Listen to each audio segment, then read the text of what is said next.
Pregnancy के तीसरे तिमाही यानी कि 7वां महीना, इस महीने में गर्भवती महिला के एरिया फटना, नाखून टूटना, नाखून पीले रंग के होना, स्किन में कई सारे बदलाव आना, इसका क्या संकेत है? आखिर प्रेगनेंसी के तीसरे तिमाही यानी कि 7वें महीने में ऐसा क्यों दिखता है? इसका क्या कारण हो सकता है? नमस्कार, कैसे हैं आप सभी? मैं सोनी आप सभी का बहुत बहुत स्वागत करती हूं आपके अपने YouTube चैनल में। आज के हम इस वीडियो में जानेंगे प्रेगनेंसी के तीसरे तिमाही यानी कि 7वें महीने के बारे में हम बात करेंगे, जो बहुत ही खास होता है और इस महीने में कई सारे गर्भवती महिला को बदलाव दिखते हैं।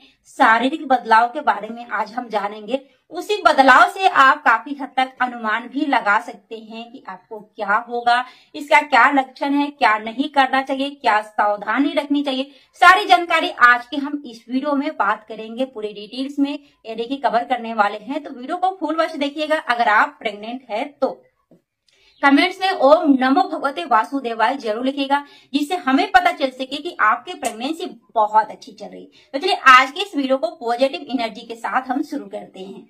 राधे राधे जरूर लिखिएगा। 7वां महीना में क्या होता है कि कई सारे गर्भवती महिला का बदलाव दिखने ही लगते हैं। उन्हीं बदलाव में से आज मैं 4 बदलाव आपके साथ शेयर करने वाली हूं। अगर आप प्रेग्नेंट है तो वीडियो को फुल वॉच कीजिएगा, ध्यान से सुनिएगा। हो सकता है इन सारे बदलाव में से 1 या 2 भी बदलाव आपके गर्भावस्था में दिख सके और आप भी काफी हद तक अनुमान लगा सकते। जी हाँ, सबसे जो पहला बदलाव है एरिया का बदलाव के बारे में हम बात करेंगे। पैर की एरिया क्यों फटता है, क्यों इतने सारे बदलाव दिखते हैं, इसका क्या संकेत हो सकते हैं? क्या होता है जब 7वां महीना यानी तीसरा तिमाही में आप प्रवेश करते हैं तो बहुत ही तेजी से कई महिलाओं को आप नोटिस किए होंगे या खुद नोटिस कीजिए कि पैर की एरिया फटना शुरू हो जाता है, चाहे प्रेगनेंसी जर्नी में यानी कि आपका कोई भी मौसम चलता हो। अब आप बोलेंगे कि सर्दियों में एरिया फटना तो बहुत ही नॉर्मल माना जाता है।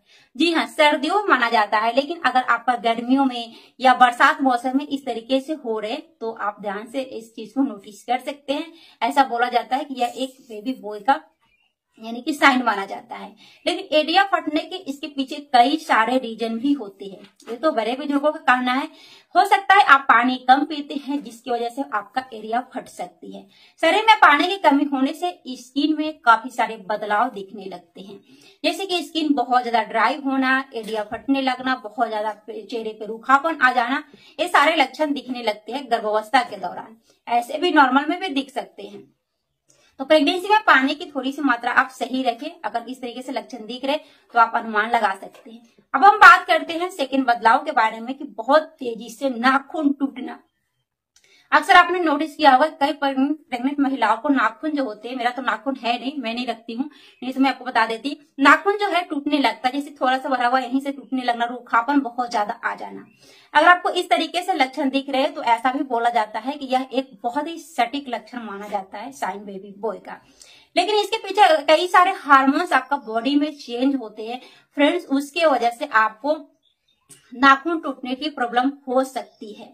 तो हार्मोन्स बॉडी में प्रेगनेंसी के दौरान कई सारे अप डाउन होते हैं, बहुत सारे हार्मोन्स चेंज होते हैं, जो कि आपके बॉडी में कई सारे सिम्टम्स जो नजर आते हैं सारे हार्मोन्स की वजह से ही आते हैं।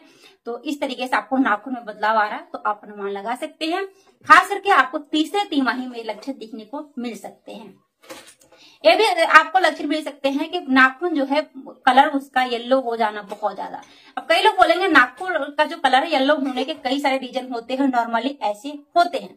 जी हाँ, नॉर्मली ऐसे आपको नाखून का कलर चेंज दिख सकते हैं, लेकिन पीले रंग का होने का मतलब ऐसा बोला जाता है बड़े बुजुर्गों द्वारा कि बेबी बॉय की टाइप गर्भवती महिला का जो नाखून है पीले रंग के दिख सकते हैं। मतलब सिर्फ और सिर्फ आप इससे अनुमान लगा सकते हैं, आपको कई सारे लक्षण दिखने को मिल सकते हैं।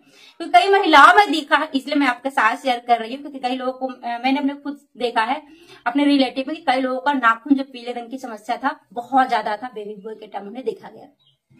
लेकिन आपका बॉडी में प्रॉपर ब्लड खून की मात्रा सही रहना बेहद जरूरी है, तभी आपका बेबी का ग्रोथ सही होता है। आप नॉर्मल डिलीवरी के लिए खुद को प्रिपेयर करते हैं, तो इसके लिए आपको सही डाइट बेहद जरूरी है। इसमें आप सलाद ज्यादा यूज खाने में ले सकते हैं, जैसे चुकंदर हो गया, इस सारी चीजों का सेवन करने से आपका एक अच्छे मात्रा में ब्लड हो जाता है, खून की कमी नहीं होती है, एनीमिया की बिल्कुल भी प्रॉब्लम नहीं होगी, एंड आपको नॉर्मल डिलीवरी में दिक्कत नहीं होगी। अक्सर गर्भवती महिला सही डाइट नहीं लेती है तो नॉर्मल डिलीवरी तो हो जाता है कई लोगों का, लेकिन आपने देखा होगा कि उन्हें ब्लड चढ़ाने की जरूरत पड़ती बढ़ जाती है। डॉक्टर उन्हें एडवाइस देते हैं कि इनको खून चढ़ाना पड़ेगा, ब्लड नहीं तो इनको एनीमिया की प्रॉब्लम है। हालांकि मेरे केस में भी मैंने देखा था, तो इसलिए मैं आपके साथ शेयर कर रही हूँ। तो इसलिए प्रेगनेंसी में एक हेल्दी डाइट बेहद जरूरी है, ताकि आपको एनीमिया की प्रॉब्लम बिल्कुल भी ना हो।